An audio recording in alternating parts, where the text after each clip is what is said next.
about 6 or 9 months, and we had the COVID, but they were fortunate, and your place of worship here was fortunate to get one of the state grants to help out maybe with cameras and lighting and fencing.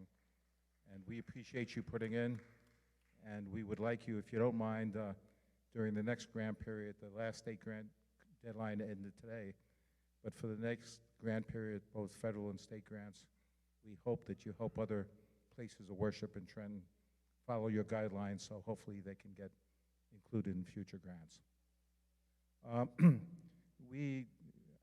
I'm honored to cover the 21 counties with my associate, James Mcdavid, for anything to do with any religious issues or problems. In our state, we have about 120 mosques. We have about 56 Hindu temples, 28 Coptic Christian churches. We have about the same number of Greek Orthodox, Russian Orthodox, 13 Sikh temples, and we have thousands of Christian places of worship and Jewish places of worship. In our state, I know this is what we all want. We want to ensure anybody, wherever they worship, can feel comfortable and secure at their place of worship and the worship as they see fit. I can tell you from traveling our state that in many parts of our state, usually just within a few minutes, the local police, the county police, the state police, our partners in the federal system, if something happens at a place of worship, usually address the matter as immediately as they can. We sadly in our state have had an increase in bias and hate crimes over the last few years. We have a pretty good system in our state in that every prosecutor has a biased crime officer, every police department has the same, and if something happens, they have to report it, and they do, and I see every report that comes out to our state, along with our partners at the state police, the Attorney General's office. Every prosecutor gets to see the biased crimes, as does the FBI. So we share that together because we want to see if something's happening in one area, is the same situation or the same car or the same truck causing this type of problem in other areas of our state. So we do try to address that as best we can. We're a small agency. We started a little bit after September 11th. Forgive my accent. Yeah, I think you can tell I have a New York accent, maybe not too bad a one. But I grew up in the Greenwich Village in Manhattan, and I moved to New Jersey about 40 years ago. I was very lucky for me, this helps relax me because if I'm nervous, and you're not making me nervous yet, but I'll talk faster and faster and faster and faster. But I was honored to grow up in Manhattan. My dad was an elder at a Methodist church.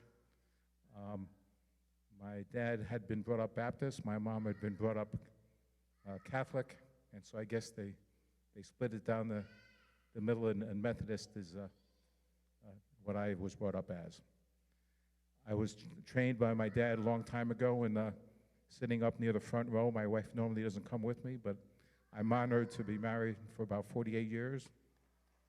And I'm more honored than we met at 17, and she let me get through college and get through university and get a master's degree, and was honored that she let me be an FBI agent for many years and a supervisory special agent, and very honored she lets me still stay in the business. The last part of it, because I know I want to be married at least for another 48 years. We have 3 sons together, and without her working as hard as she can with our 3 sons, we wouldn't be where we're at today. So I thank you for having us. I thank you for your honor. I was very lucky. I spent my entire working career in New Jersey. It was during the times where you didn't go on the internet to look for work. You looked at in the newspaper. If you don't mind a little change of a story, because sometimes that's important, and at least for our grandkids and sometimes our children, they need to hear these stories. I tell this to young groups when I speak. I went to a place called Pace University in New York, down by the Brooklyn Bridge, and I do have an accounting degree, and I have a master's degree in another area. But I thought it was much better to be a lifeguard than being an intern, so I was a lifeguard for about 7 years. And so when it came time to be interviewed, I really couldn't say I did a lot of things in business or accounting at the time. And to compound it, unlike many of our children, my grade point average was about a 2 on a 4 basis, so I was a solid C student in every way. But I can prove to you as a solid student that if you can get into a master's program, you can get through it even with the C average. But what happened is I applied for a job through the New York Times. A roommate in college said, there's jobs opening in Newark, and you should apply. So I did apply, and I had to admit that I only had a C average in my major and a little bit higher in other courses. And I had to admit I won the lottery. I didn't go to the service at the time. And I said, there's no way on earth they're ever going to hire somebody with that grade point average. But they did. And I have to tell you, I worked for the most hated agency in the federal government, the IRS, for about 6.5 years. And then I was lucky to work in the FBI. Now, just 2 more seconds, and we'll get to the program. I also need to tell you that it was a sad state of affairs for some of the federal government in New Jersey at the time. In my class, there was nobody in Newark that was from New Jersey. And so we asked, and sadly, at that time, the IRS had problems with honesty in their ranks, and so they wouldn't hire anybody from New Jersey, only from New York or Connecticut or Massachusetts. So that might have been one of the reasons I got the job. But I thank you very much. We're a small agency. We have about 100 people. We have about 21 detectives. Half work with the Joint Terrorism Task Force in Newark. The other half are assigned counties. And so every single person that calls up suspicious activity, we address that. It goes from the person that calls to a fusion center we have here in Trenton. It's shared with the FBI, it comes back, and then we work it with the local police. And my associate will tell you more about that later. But our goal is all of our goals is to make sure we keep our country safe from terrorism, whether it's international or domestic, or the local terrorism, sadly, we have in our big cities of the crime that we have throughout most of our state.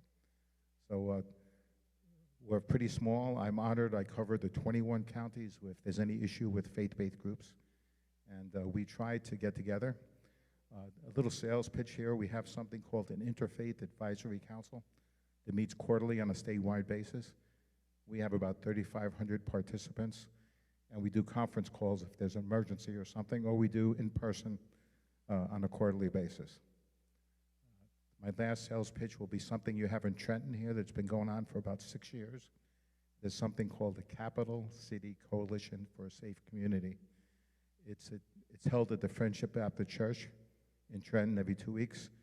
But the beauty of this idea is it includes the nonprofits, the housing authorities, the Board of Education, the prosecutor, the sheriff, the fire department, the police chief, and many of the religious leaders, almost all in the Trenton area. And I encourage somebody from your congregation here to consider participating because you get access, one stop, maybe shopping on things that are going on. They hold it once every 2 weeks, and usually for 45 minutes to an hour at the most. Oops, clicking the wrong way, I guess. What am I doing? There we go. These are some of the things we're going to talk about. We're just going to talk for seconds about 2 prior attacks that occurred because we could spend hours and days on, sadly, all the attacks that occur in our country every day. Probably quickly about an active shooter. You can see on the squad, I'm not going to read everything, but we're going to talk about maybe what places of worship can do to help out with their security without hiring security guards or policemen and things of that sort. The only 2 I really want to mention is the Tree of Life Synagogue and, sadly, the Emmanuel African Methodist Church in South Carolina. Recently, I just read the other day, I'm sure everybody has, that there was an $88 million settlement, but that's not really what we should be caring about. What we should be caring about is every church wants to be welcoming, and we should welcome people. But if you saw me walk through our front doors today and I said, "Hi, I'm a college student, I'm working on a term paper, I'd like to sit in your place of worship," I think you would hopefully think that's suspicious. I'm a little too old maybe for a college student. But at the same time, I think if I also had a bag or a fanny pack or a bulge on my side, that the policy of your place of worship should be, especially for people you don't know, we don't allow laptops or fanny packs or suitcases or heavy coats in our place of worship. And if you're here for the first time, we ask you to sit in an area where we're comfortable with you sitting, maybe in the back row with one of your ushers or greeters making that observation, because that's something you need to do in all places of worship in our state. Because we have, everybody's so opening, they want people to be happy and pleasurable and open. And in the church, the Methodist church I went to in New York, we lost 2 assistant ministers because they were giving guidance, and they were killed while they were giving guidance for late at night. So it speaks to something you also should consider. If you have an elder or a pastor or a reverend or a rabbi or an imam giving guidance to a couple, there should at least be somebody else at the place of worship, not listening at the door, but knowing the person's there so that there's some security. So in the own church I went to, we lost 2 people with that regard. I see our front doors are open. In a perfect world, you'd probably have an usher at the door, but I can see, at least for now, the front of the place. But you probably need an usher at the door. And most ushers, just like the people here, know one another. You've been coming to the place of worship for years. So that stranger that might be here, a simple question might be, are you visiting any relatives in the Trenton area? Is this your first time? Who are you visiting? To see what their response is to you.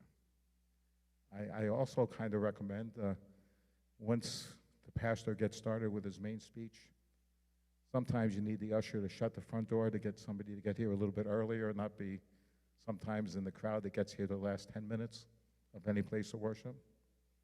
And so that it serves 2 purposes, maybe coaching the people to get to the service a little bit more timely, and it helps out with certainly with the security. We put 2 pictures up there, but we already really talked about that. The sad part is in any city that we have people, you don't need to necessarily have a weapon, you don't need to necessarily have a stick or a bat. Not to be offensive to my wife, but sometimes her pocketbook is heavy enough that it could do more damage than most. I understand that you have many women ushers here in the place of worship, and I don't know too many women that I met are too bashful.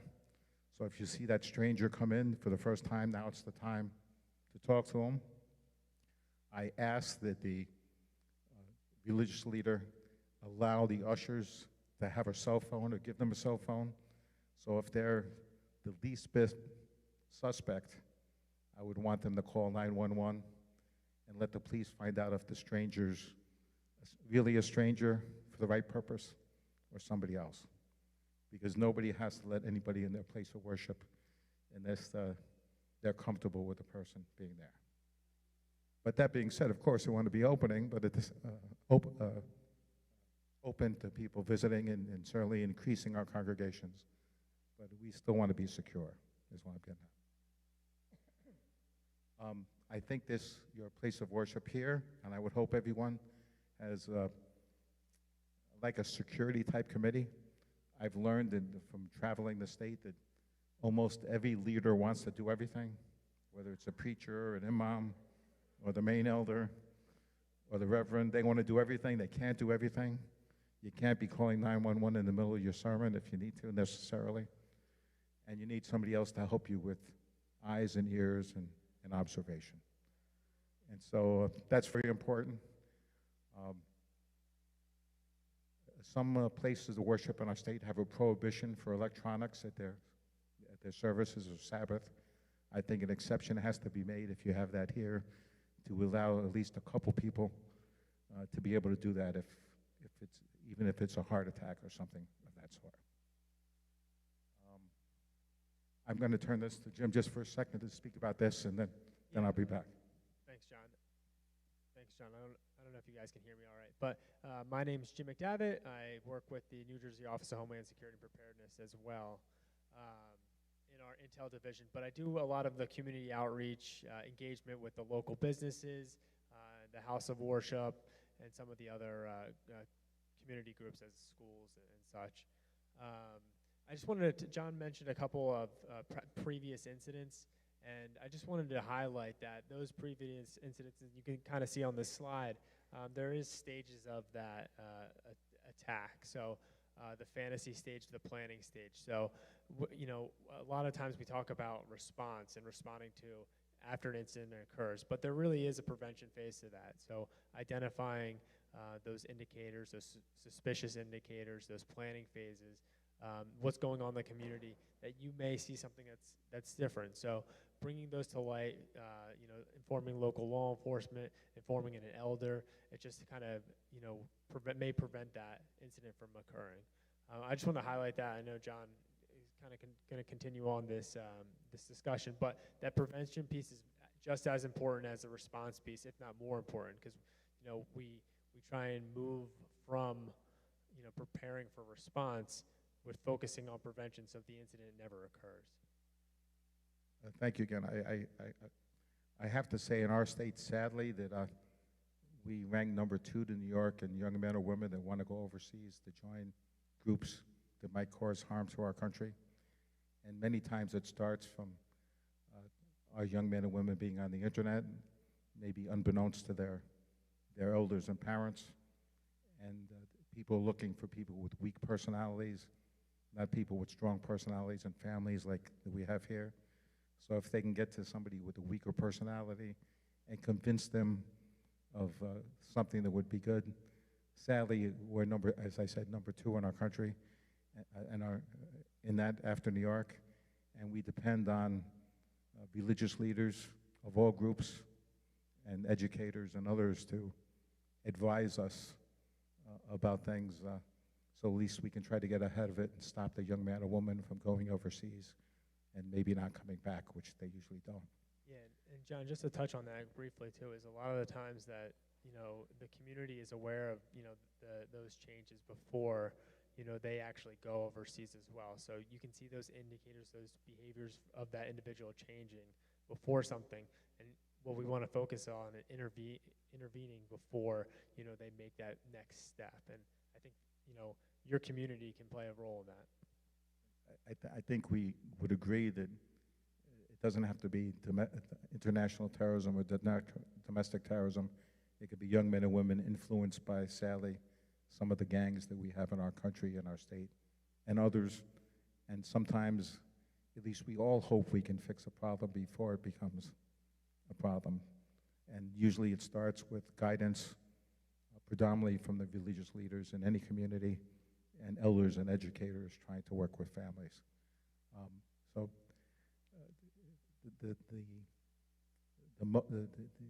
The motive and the modus operandi and everything is the same. So we need to be careful. And even though we're supposed to worry about international terrorism and domestic terrorism, we're worried about, in my word, a different type of terrorism, the crime, sadly, that we have in our cities and in our state. I wanted to talk about 2 examples of this, or one example. In a county in North Jersey, in Passaic, a teacher gave some assignment to some young man or woman. And the assignment came back, and there was a picture of the young man had drawn about hanging somebody that happened. He spelled out the word Jewish on the picture. It was a 6, 7, 8-year-old young man. The teacher asked the young man, had he ever been to Israel? Was he Jewish? Did he know anybody who was Jewish? None of that had happened. The young man didn't know that. The principal asked the same. So the teacher was honorable enough and bold enough to call the local police because she knew it wasn't with the young man getting it from the other students. It had to be somebody potentially at home that was giving that information to the young man. So, I mean, that's the type of thing that's important for us all to be studious about and take care of. We have been fortunate in our state that whenever anything happens at a place of worship, usually you get a response from the local police, the county police, the state police, the FBI, my agency, because in our state we want to ensure everybody can worship, as I said, freely and without hesitation.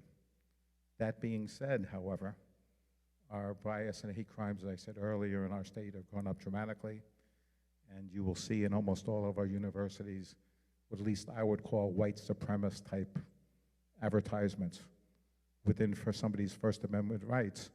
But we ask people to report that, and we try to record all the incidents, because many times, besides just putting out the flyer, the young man or woman or group are involved in other things. So if we're lucky enough to get a license plate or a picture, that can help us determine if they're involved in other activities besides these flyers that have made it to every one of our universities and almost all of malls in our state. Let me just do a second on this, and I'll let you take over. I'm not a big believer that we should do a 56-page thing on how you should help yourself if something happens, but I think you need about 8.5 by 11 piece of paper saying, if somebody gets a heart attack, who do we call, how do we call? If we have an emergency, I don't need to know the police chief's name or the deputy. I want to know the precinct commander for this area of Trenton that I can call, or the precinct that can get me some help as close as I can. I would ask you to, it's great that we're here, and I know Yvette and Ulysses invited these people, but the people that are going to be here, as much as I would come here, I live an hour and a half away, so it takes time to get here. You need to build rapport with your local police department, the fire department, the OEM. Invite them to use the men's room or the ladies' room. Invite them to have tea or coffee or get warm in the winter, cool in the summer. Don't be offended by, you want to get people to say, there's nothing wrong with a police car or a fire engine in front of our place of worship. We welcome that, we want that, and it also builds that rapport that you need to have with the community. So if you're not doing that, even inviting them there for any of them for a family night, if you have a family night, that's not to say it has to happen every single month or every single moment, but once every 6 months, maybe once every quarter. And I don't know of any police department that can tell you or would tell you no to include the Trenton Police Department. I think there's a new chief here recently within the last 6 or 9 months. And the same with the prosecutor. I think it's good practice to do that. And as we speak about holidays, it's difficult sometimes for chiefs of police to increase patrols because of issues. But every county, I learned, because I'm from New York, we really didn't have that. Every county has a sheriff. Every sheriff wants to get to be reelected. So if a couple calls from the community to the sheriff's department about we're having a special picnic, or we're having a special family night, or having trunk or treat, or we're having something else, can you maybe increase patrols for us? And so that's something I would ask for, and my dad, who was an elder, would ask for it too. So it's something at least to consider. I know everybody's busy, but sheriffs want to get reelected like many of the politicians we have. I'm going to give it to Jim again for... Yeah, so I know John talked about planning. We have a bunch of resources on our website, and I can give you that link later. Now, it's njhomelandsecurity.gov. There's templates on there to prepare for, planning within the house of worship, but also, at home as well. So, we talked about active shooter incidents. The active shooter procedures that we follow and recommend are the run, hide, fight. So run, if the door's open, you can get out. Run or what? Hide. That's if you can't run, you hide. And then last, obviously, if the only option is to fight, you fight. So active shooter incidents usually last 5 to 7 minutes before police respond. So, you know, if you can hide and be quiet, turn off your cell phone.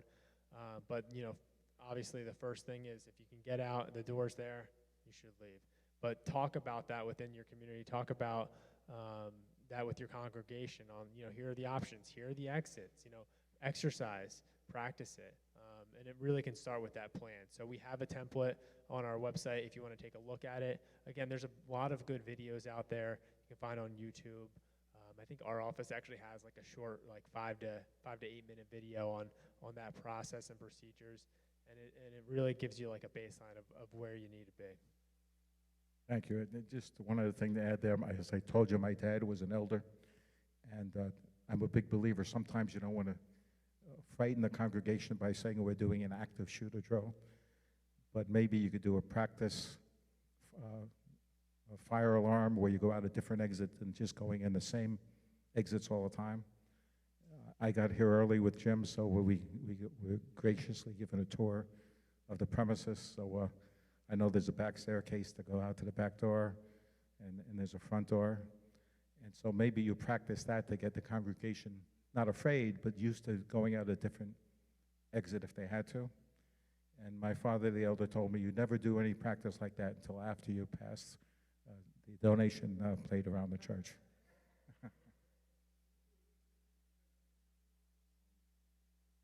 I think we have this here already, but we recommend a security-type committee. I know it's hard to get volunteers. They don't have to be only men. They don't have to be only women. They can be some high school students if you have people attending. They can be high school students from another congregation, another religion that has a different Sabbath that might give you a hand on your Sabbath so you can get the young men and women listening instead of maybe doing security for you outside. So in parts of our state, different religious groups share their youth groups to help with the security in the parking lot and things like that to ensure maybe not so much in the suburbs, but certainly in the city, people worry about whatever's in their car still being there, to include their car while they're at the place of worship. So that's something to consider. And maybe the young men and women can get high school credit for doing a good deed for another place of worship as they do that. But it starts with a committee. It's always better to have more than one, as we talked about the preacher one of doing everything. But I think you have choir practice here at evenings, you have hymn services, you provide food for the community, you do a whole host of other things. So you really need to see if you can get volunteers, again, even youth maybe, to at least be around to be able to call 911 for you if something occurs. We heard sadly that you've had some people, for lack of a better word, be mischievous and throw bricks through some of the windows here. And so that's why, hopefully, with the grant that you've been able to obtain for at least this congregation, you'll be able to get some cameras and lights and maybe persuade somebody that this is not the place that they should do any harm to. You probably, when you have a committee, you need some sort of coordinator. Again, it shouldn't be the pastor again. Doesn't mean you shouldn't work with the pastor or the reverend or the elder, but it means it should be separate with them having the authority to call the police for you, or the ambulance, or the fire department without getting a check through them, and depending on you to make that decision. And if it was me here, we walked around the premise, I probably would agree the additional cameras are good, the lights are good, maybe raising the fence a little higher is a good thing too if you can within the grant. But the premise, nice piece of property, looked very well. I didn't notice, somebody's gonna have to help me. Usually, sometimes if you heat by gas, you have a meter coming in, it's on the outside of the place of worship. In this, it's against the code of the Trenton area. Even a chain link square around there with a lock might stop some young man or woman from hitting it with a hammer and causing a gas leak on you. So it doesn't cost too much maybe to fix that, but something to maybe consider. We have in New Jersey Office of Homeland Security, much like I mentioned, this Capital City Coalition for a Safe Community in Trenton. We started about 12 years ago an Interfaith Advisory Council that meets quarterly in person, non-virus, We've certainly been meeting at Zoom, but we have about 3,500 participants that get emails about active shooter or an emergency, or we have an emergency conference call with the Attorney General, the Colonel of State Police, the Director of New Jersey Homeland Security, the FBI, to talk about things you should be worried about. We welcome people to join. My email and Jim's will be out at the end of the presentation, and Ulysses and Yvette will have it. If you're interested in joining, there's no cost. They usually don't go more than 45 minutes. We try to have them in the middle of the states, in the middle of the state.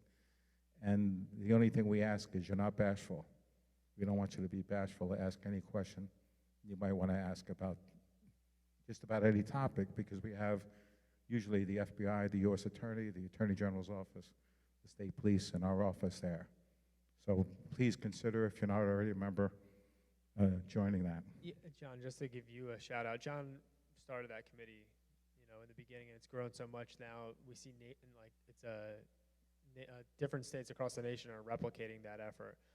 So it's come a long way, and it really brings that community together, the whole state together, to talk to those leaders in those positions, and you're able to, provide, what's going on within your community, get it up to them so that they're aware of what's going on and how we can address those efforts. And I'm being a little bit repetitive, but the reason I keep mentioning this Capital City Coalition is I don't own any stock in it or anything like that, but it's a way for all the places of worship in Trenton to get together. So if they see that suspicious white truck in front of their place of worship, and then the Hispanic church sees it, and then the Friendship Baptist Church sees it, and then your church sees it, this is something you got to share amongst each other. Much more important than even sharing with us, because you want to identify that person. Yes, ma'am, can I help you? I'm sorry, it's called the Capital City Coalition for a Safe Community. And either the prosecutor's office or the Friendship Baptist Church on Perry Street hosts it for an hour about every 2 weeks. So anybody is welcome, I believe. Again, their policy is the same as I told you ours was. You can't be bashful. You have to say what you need to say. We already talked about making sure you invited local police and fire and OEM to your place of worship. But it's probably true of, and that's why I bring up this coalition. When you're fairly new to a new city, if you're from someplace else in a few years here, 3 or 4 years, it takes time to get to meet somebody. This might get you in to at least meeting the other places of worship. I don't think anybody's worried about anybody borrowing congregations from one to another. It's just to keep the city of Trenton, or get the city of Trenton to the place that all the citizens want to get it to. We're guilty today, and I know Yvette and Ulysses invited them, but we usually don't speak without making sure the prosecutor's office, the local police, the fire, OEM is aware, because we want you to build that relationship with them. And we talked about whether it's a family night or a picnic or a special event, or for them to use whatever they need to use in your place of worship. So whoever's on the security committee here or anywhere, again, the most important person is not to know the chief. It's the precinct commander, the night commander, the day commander. He's here every day anyway, knows the community better than most of the executives probably would, and can get you the best help. So you have the security committee set up. Now what? It's, you have your first meeting. What are you going to do? So it's that planning phase. You have the discussion. John mentioned, we walked around the building earlier. Your organization already has applied and been awarded the grant. So that's a good start. But another place to start is that vulnerability assessment that you've done. You walk around, you see the chain link fence is broken. So you start taking notes and identifying what those gaps are, what those vulnerabilities may be. You talk to people within your congregation. What are they seeing around the community? What would they want to improve? Because you start to get this list, and then you can start to prioritize what they are within that security committee.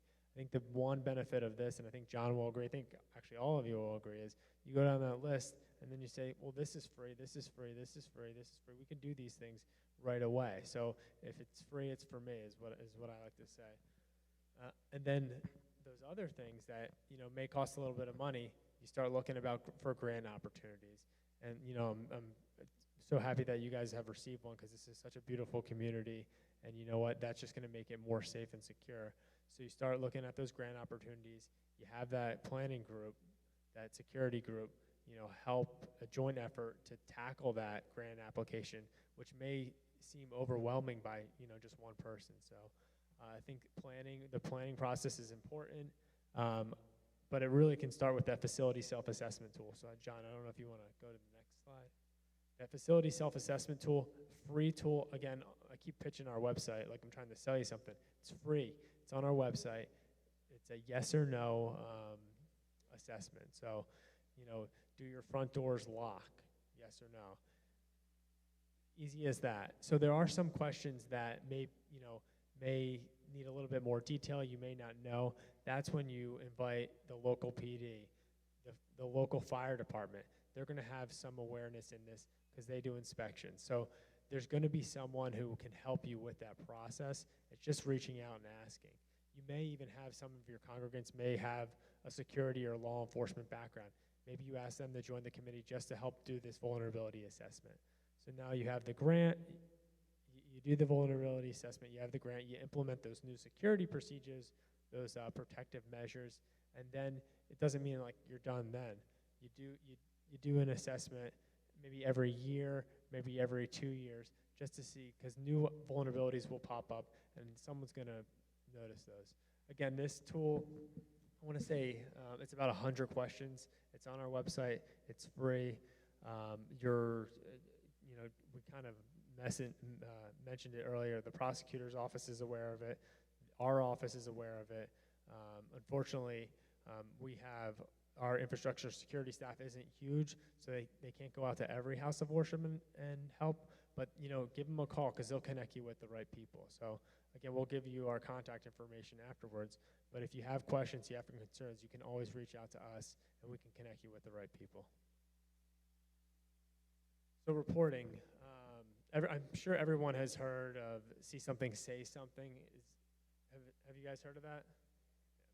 So it's you're going to know your community best. You're going to know when something seems out of place. So we're going to touch on a couple things, what are suspicious activity reports, our counterterrorism watch desk, the behaviors and those indicators, what they are, what they look like, and then what you do when you see those indicators. I might as well just take this out. Unless you want to add anything. So what is NJ-SARS?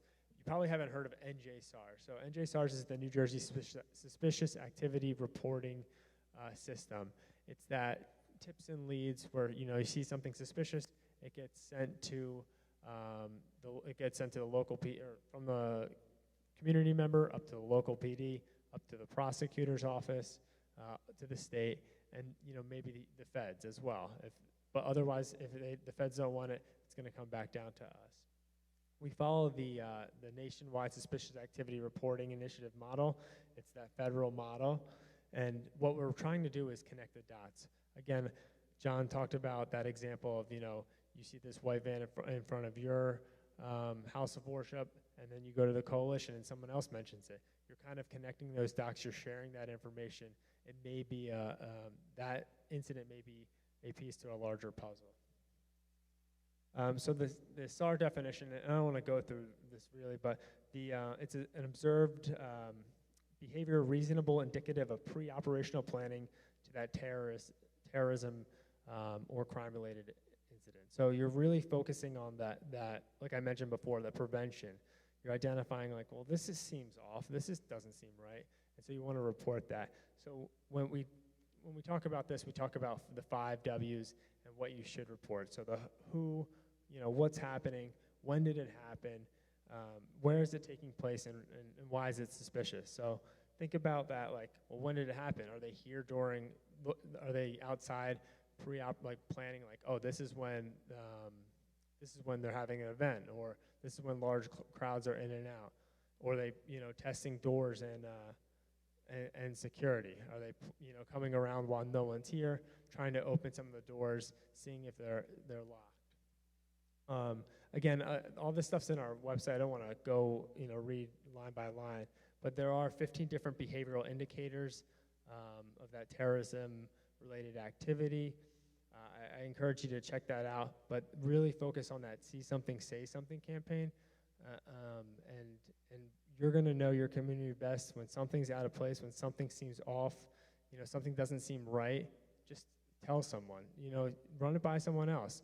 Just call the local police, talk to the security team, because maybe they're like, yeah, that is weird, and then you can report that and prevent something from happening.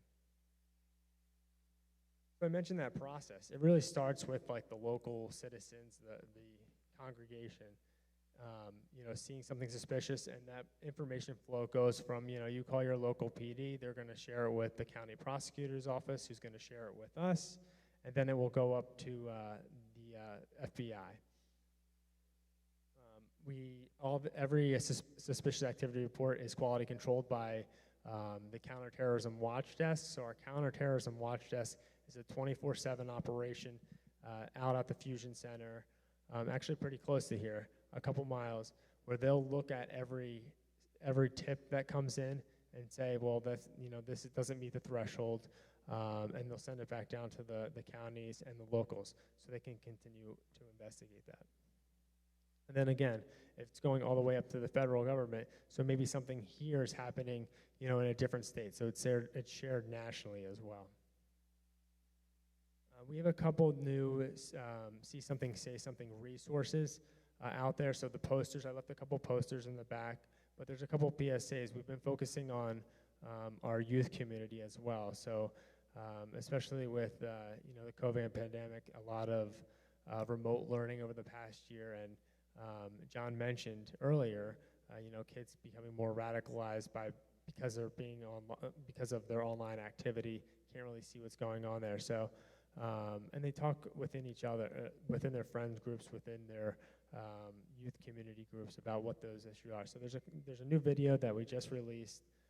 You should check it out. Again, it doesn't need to just be focused on the house of worship. We can share it with the local schools, with your friend groups. It's just really important to kind of get that message out there, educate people on what those indicators are and how and who to report them to. Again, I think I clarified this. If it is an emergency, you should call 911. So I have this slide just so if you want to take down that information, you can take a picture of it, or we can always share that and we can send it out to the group afterwards. But it has the contact information for our Counterterrorism Watch Desk, which is that 24/7 operation. It's 1-866-4-SAFE-NJ. And then again, if you don't, you can always go to our website. All this information's on there. I'll leave that up there for a second. John, did I miss anything there?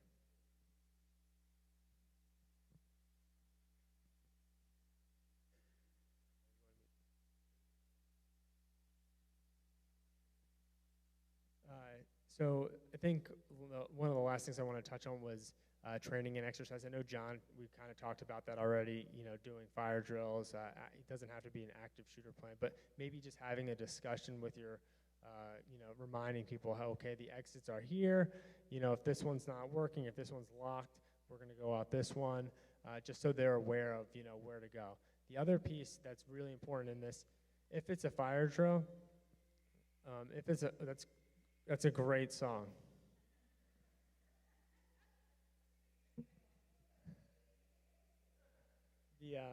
The other thing to consider is, where's that reunification point after you do your fire drill? Where are you meeting? Is it in the parking lot in the back? Is it across the street somewhere? So it's important to have those discussions because if something does happen, the fire alarm goes off. Where's everyone going? And as John mentioned, if you're doing the drill, always after the collection. Again, we keep talking about including law enforcement, first responders. That's another good piece to have because if there actually is an incident, they're going to show up. So including them in the drill, so they say, okay, well, we know that that when there's a fire drill, they evacuate back out to the parking lot, so we can go and see if anyone needs help back there. so if you include them, they're going to understand your plans. They're not coming in here being like their first time, like, oh no, this is what, where's everyone, or where do we need to come in? So they understand where your front door is. Where, if they can't get in the front door, they know that the back door is over here. So it's important to include those in that process too. And again, I mentioned the walkthrough. So you may talk to your congregation, while the mass is going on, but also you have a lot of activities with the food distribution, your youth group, if there's a shelter, if you're going to hold election voting here, you need to consider practicing in those senses, or just having those discussions on what you would do in these situations. And it's really important to plan for something before it occurs. I think I'm on again just quickly. Are you going to do your grants? Right. The church here already got a grant, and all the places of worship in the city of Trenton and beyond to apply for either the federal grant or the state grant. The federal grant is about $150,000 for a place of worship. It's mostly the northern counties called the Jurassic counties, but the state now has a state grant for the counties that aren't included. It's for $50,000 that people can apply for. You need to be a 501c3. You need to have a Dun & Bradstreet number, which everybody that's a place of worship has. You need to do a site assessment. And sadly, yesterday was the last day to apply for the state grants this year. But for the last about 15 years, the federal grants and the state grants before COVID usually came out about in March or April. So that would give this group and anybody else that's watching today the time to start to prepare the process of this site assessment we talked about, the investment justification, talking about what you think your priorities are, and filling out the paperwork, even if you use last year's records. And I've already asked Ulysses and Yvette for the places of worship and beyond. Since they got a grant, they have a pretty good idea of what needs to be put in it. Every place is going to be different. Every priority is going to be different. But at least you have somebody to come to that has already promised, at least me and Jim, that they would help other places of worship in the submission of the future grants coming up.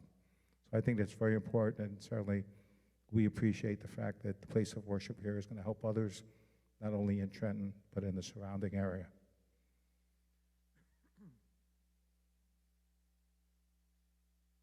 I went through those quickly only because they're on the website. We don't need to read all those things, but it's what pretty much I've said. Ulysses and Yvette will have a copy of these slides so that you can ask them for it. There's nothing top secret on it or anything else like that, so we want you to look at it, read it, and use it for your own concerns. Probably...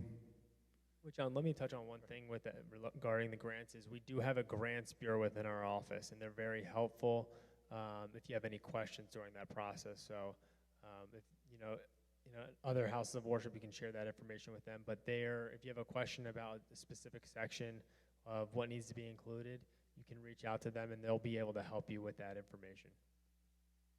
These are some of the sites.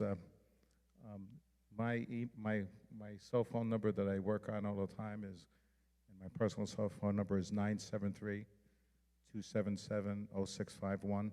I'll make sure Ulysses and Yvette already have that number, and we'll provide it. And my email is jpaige@njohsp.gov. Ulysses and Yvette have that also, and we'll share that with everybody.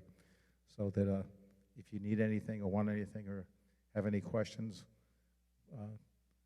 I've already gotten permission from my wife here. I talked about before that you could email me and call me whenever you want. And so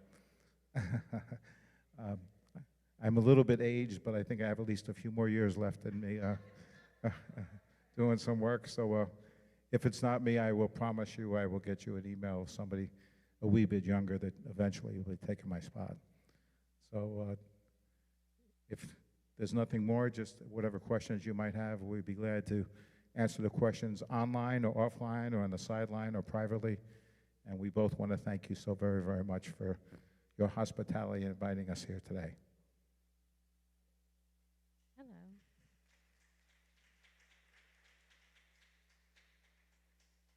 There's a question from James online, who's a security volunteer. He said, do we need a SORA license for security? I think what he's speaking about is there's a permit you'd have to get if you were able to have a firearms in our state. It's almost impossible in our state to have a firearms concealed carry permit unless you were in law enforcement or in a security company. Many of the retired law enforcement officers, if they retire in good standing, get that permit, and they usually get a SOAR type of certification. That question is always asked. I'm, as I told you before, retired from the FBI, and I'm still currently, so I do have a weapon. But if you do happen to have somebody in your congregation that's a retired policeman or has that permit, it certainly can hurt you to invite them to the different meetings of your places of worship to be there. But in general terms, in our state, and I kind of agree on this, a lot of people end up hurting somebody with a gun because they haven't been trained properly and don't have the certification. And you don't want to hurt an innocent person under any condition. But with a chair or a pole or something, or a pocketbook, most people can take care of some things. But good question.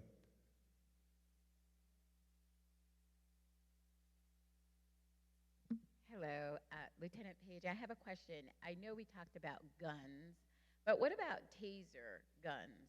Is that allowable, and do we need a permit for a taser gun? I think you need a license and a permit. I know you can buy them on the internet. It's another thing that can cause very bad harm and heart attacks with people and lawsuits later on if that doesn't occur. I think statistically in our state, we're much better off calling 911, calling the fire department, if you need to call a fire department too, in the ambulance, than to have something like that. We all pray that it doesn't come to that.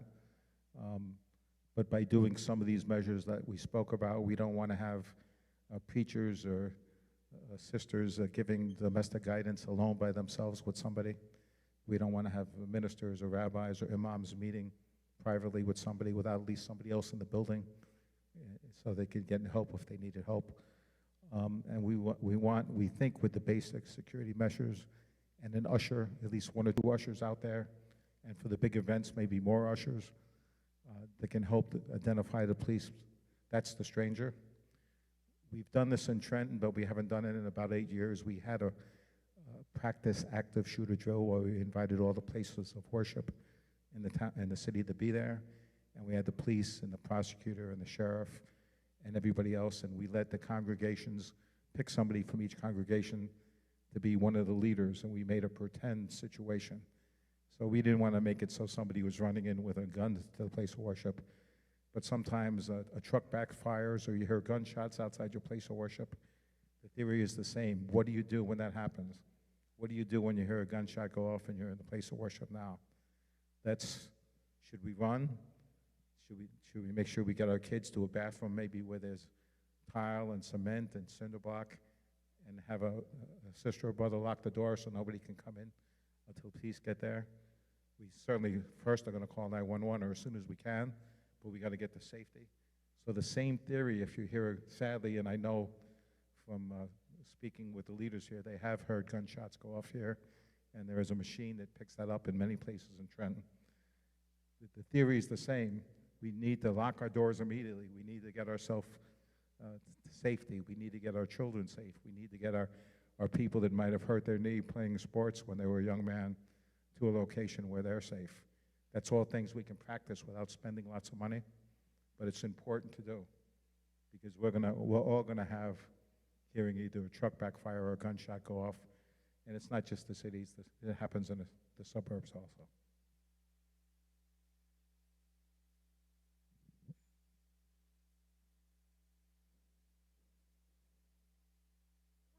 Question about, because I actually had an incident. I live in Hamilton, and I actually had to call 911 from my cell phone. And the Hamilton police is actually, I could walk to it from my house. And the tower didn't pick up. So I have a question with regard, if you had to dial 911, what is the quickest way to get the state police would it be to use a cell phone, or would it be to have a landline? So if we were having an emergency, you know, I think in many places, the landline is set up so it identifies the address of the place, where the cell phone doesn't. The state police picks up most of the cell phone calls in this area, and it gets to dispatcher. But certainly with the landline, the people that still have landlines, it picks up the address of where the call's coming from. So if you do have a landline, that's probably the best, but 911 still works. And there's a couple of centers around our state. I think the state police right down the road here at their headquarters handles the cell phones for this part of the state. And the state police, Troop B in North Jersey, handles it, the 911 calls on a cell phone for that. Some counties have that availability to do it too, but yes.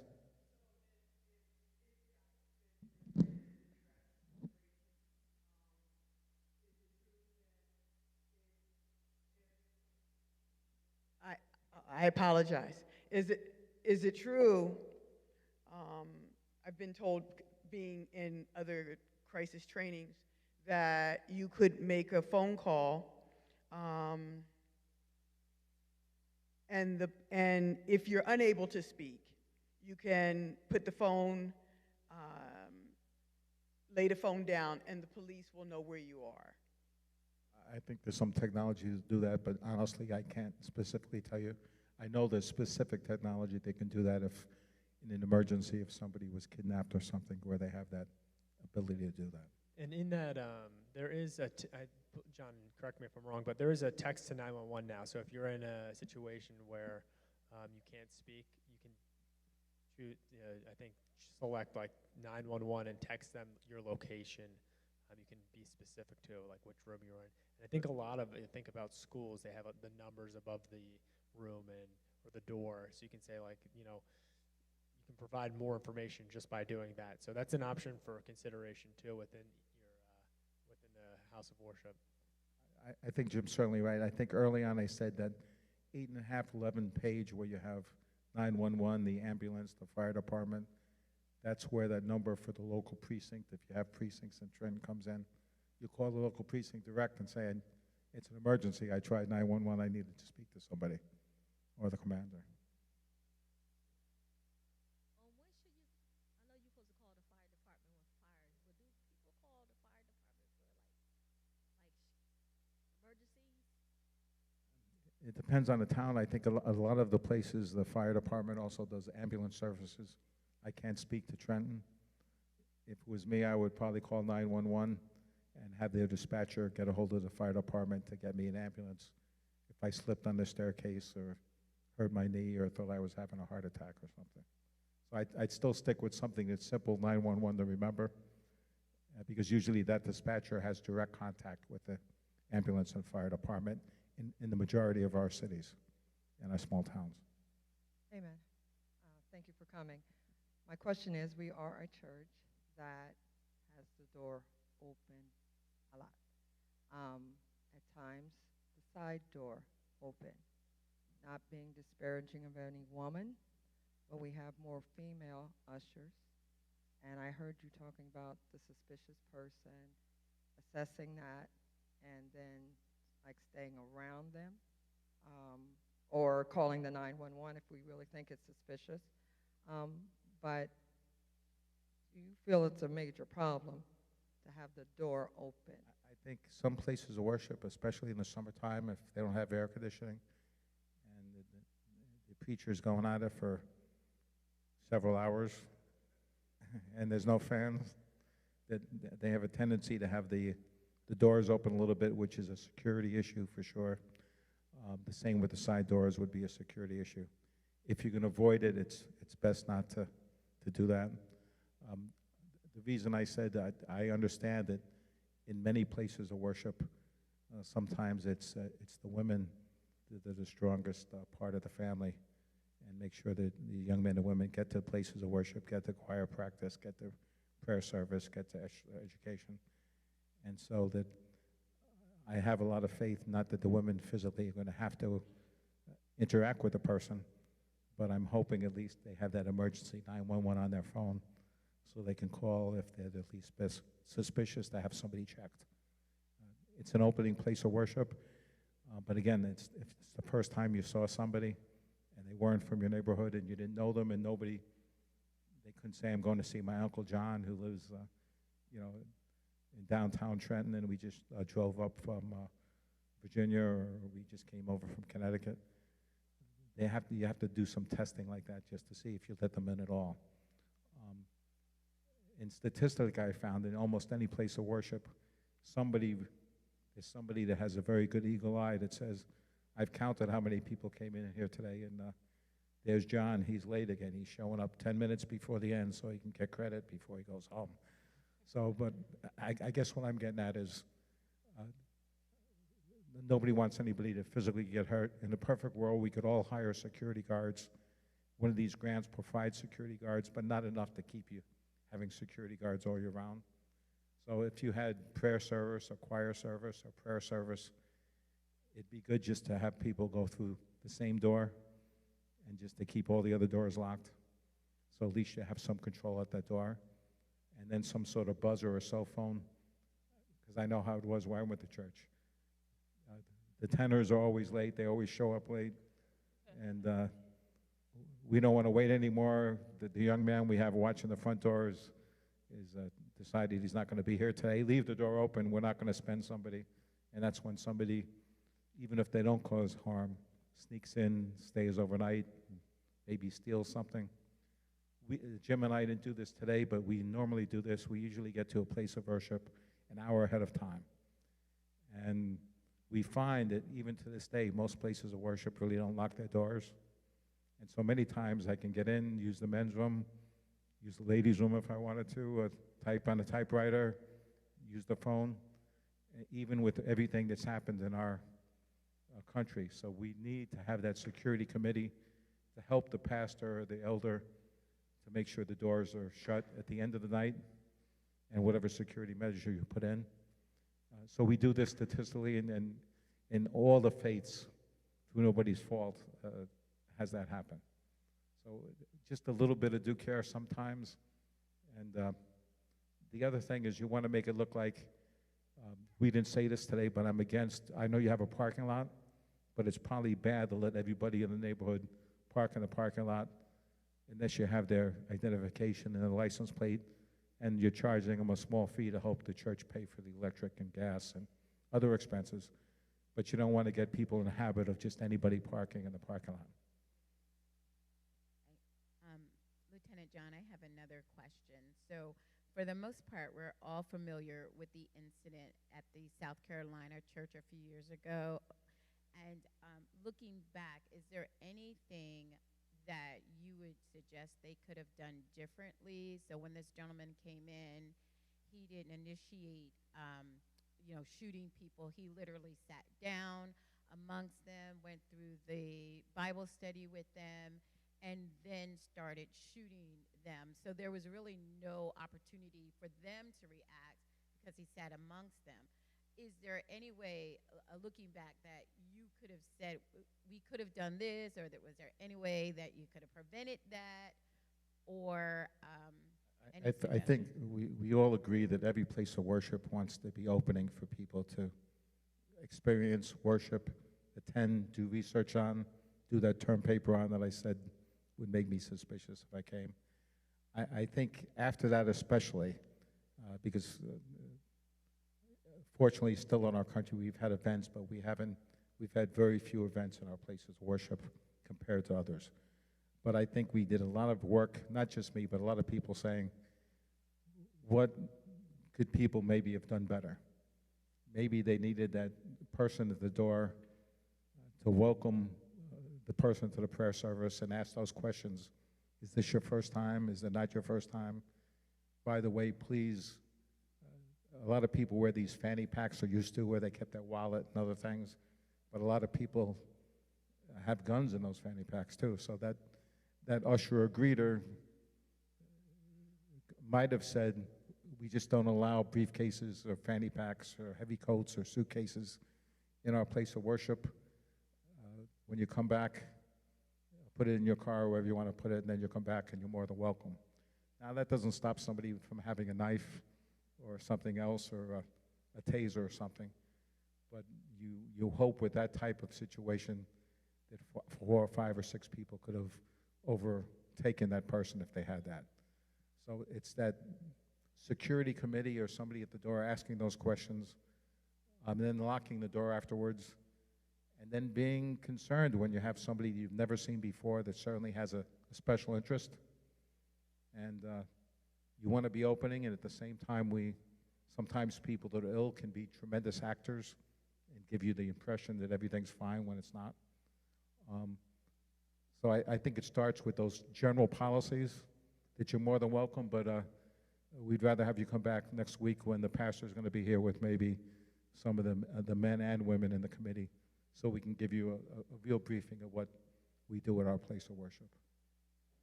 And secondly, saying nobody has to be allowed in the place of worship unless the congregation, the elders, and the leaders are comfortable with that person. Hello.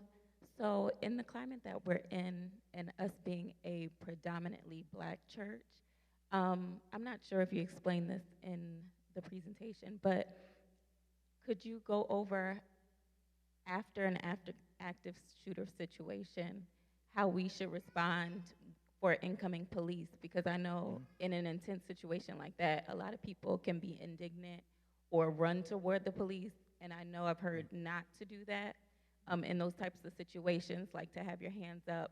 We've done this in Trenton before at that other committee. We can do it again. We usually like to have the police describe exactly what they would have you do. Certainly would be with your hands up, certainly would be being polite, certainly would knowing you're afraid and trying not to be indignant, certainly complying with the police officers at their commands because they're afraid. They don't know. They've heard of an active shooter, but they don't know if the person's still alive, not alive.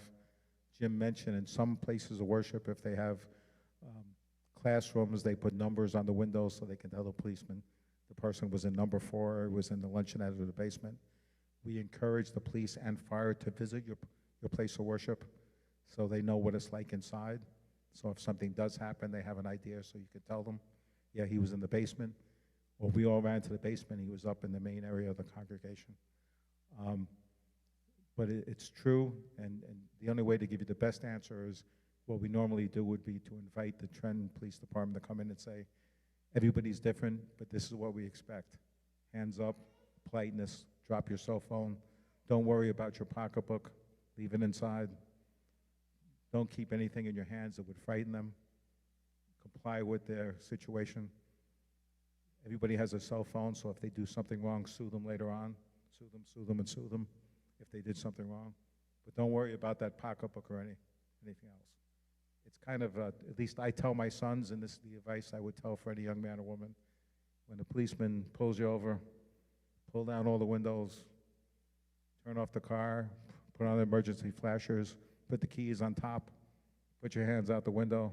Even if you're not a criminal, comply. If they've done something wrong, there's enough cameras around in today's day and age that you can have your day in court if it's needed to be later on. But please comply. Look, there's plenty of people in law enforcement that maybe should not be in law enforcement. But if you comply, even if they shouldn't be and they do something wrong, that's the way for people to get them replaced, man or woman.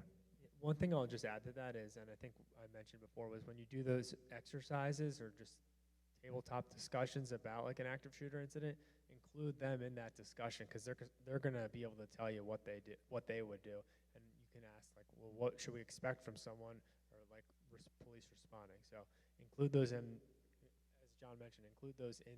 Can't speak right now. Include them in that discussion. If the congregation was like, it's like we talked about before, if the congregation, I'm sure, asked the Trenton Police, the prosecutor, can you come and have a meeting with us? We're going to invite all the places of worship, and we want to ask you exactly what we should do if that would happen.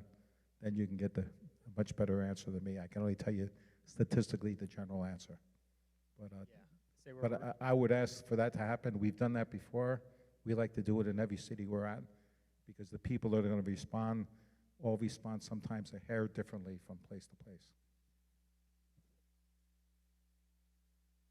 Yes. My church is in a high crime area, and I hear gunshots outside. Now, I would like you to give me a scenario. I'm placing you in either the pastor's position or that chief of security's position. You hear gunshots outside. Where do you go from there? Can you give me a scenario on If we heard gunshots outside or we heard a truck backfire, I would hope that we would lock all the doors immediately. We would get our elders that needed assistance to a place that would be safe. Sorry, elders, because I'm an elder myself, I think we'd get our young men and women first to a place where they would be safe. My guess is in most places I've been, usually the men's and ladies' rooms have cement, they have tile, they have doors. I might ask with the approval of the security committee high up on the door, especially if it opened in, that I could put a lock that only somebody maybe 6 feet tall could lock, so a young child couldn't lock themselves in by accident. So that I could at least have that lock in the door and have them secure. Or if you had a basement door, that's what I would do. I would certainly call 911 as soon as I could and text 911. And if there was no answer, that 8.5 page, call the precinct commander, call the fire department. If you're that afraid, that's what you need to do. Now, sometimes, as I say, fireworks and sometimes trucks can sound as gunshots, but I know in cities, and I know in this city, gunshots do go off. So that's why maybe you practice getting people to those secure locations that you know better than I. But in general terms, I found the men or women's room is usually a good place to jam as many people as you can. Now, if the congregation is that big, maybe you have a basement where you can lock the doors, or a kitchen sometimes has, but you want to get them secure, and then not opening the door till you know a policeman knocks on the door or phones you and says you can come out. Right, sir?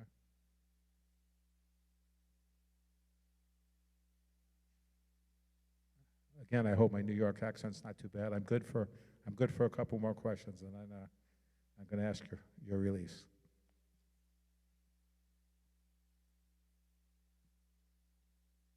James from online asks, what is your opinion about employing weapon detection? I think in a perfect world, I hate to say this, but there are high schools in our state and elementary schools that have scanning devices, like in an airport for weapons and things. There's some commercially things that aren't too expensive. Most places of worship, it hurts their welcoming idea when you want somebody to come in before they even come to the church. I know that in Camden and some places of worship, that's just a policy that they have. Everybody gets wanted, whether you look like you're an official, not an official, whether you're a mother, whether you're a teenager. In some places in Camden, I know not to pick on Camden, but in other areas where that's just the rules of engagement. And if you want to come in, that's what it costs to come in. You get wanted to make sure you have nothing that might hurt you. But in general rules, I think that takes away from that open relationship that people want. We good? Thank you so much. Ulysses, Yvette? I'm sorry, I have one more question.